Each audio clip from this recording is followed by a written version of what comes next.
Salut les auditeurs et bienvenue à l'antenne de Corbeau News Centrafrique. Je suis Junior Féenam, votre maître de cérémonie pour un décryptage sans langue de bois.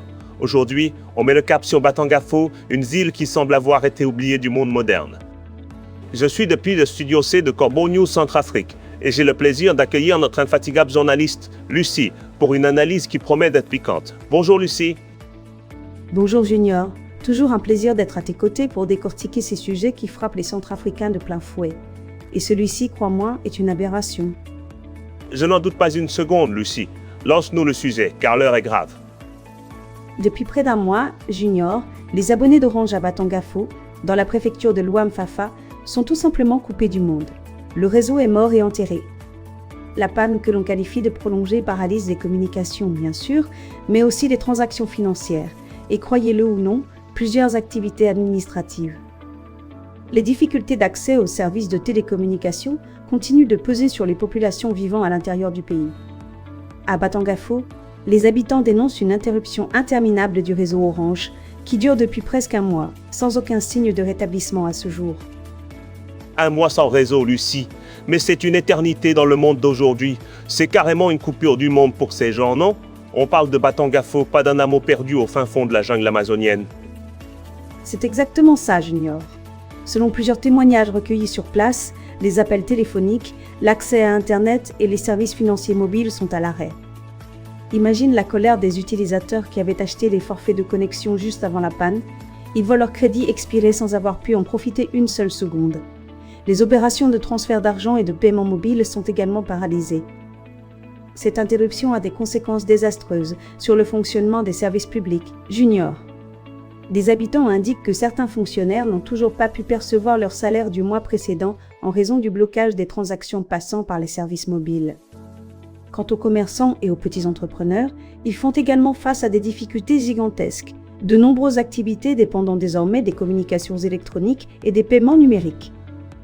Attends Lucie, tu es en train de nous dire que des fonctionnaires ne touchent pas leur salaire à cause d'une panne de réseau? C'est une négligence ahurissante à ce niveau. Qu'est-ce qu'on fait de l'argent des abonnés qui expire? Orange encaisse, le service n'est pas là, et personne ne dit rien, c'est indécent. Étonnamment, ce genre de panne n'est malheureusement pas une nouveauté dans plusieurs villes de province, Junior. Les opérateurs de télécommunications doivent faire fonctionner leurs installations dans un contexte où le manque d'énergie complique fortement leur activité. En dehors de Bangui, de nombreux sites techniques dépendent principalement de groupes électrogènes et de panneaux solaires pour alimenter les antennes relais. À ces contraintes s'ajoutent les vols d'équipements, les actes de vandalisme, les pannes techniques ainsi que les difficultés d'accès aux sites implantés dans des zones éloignées.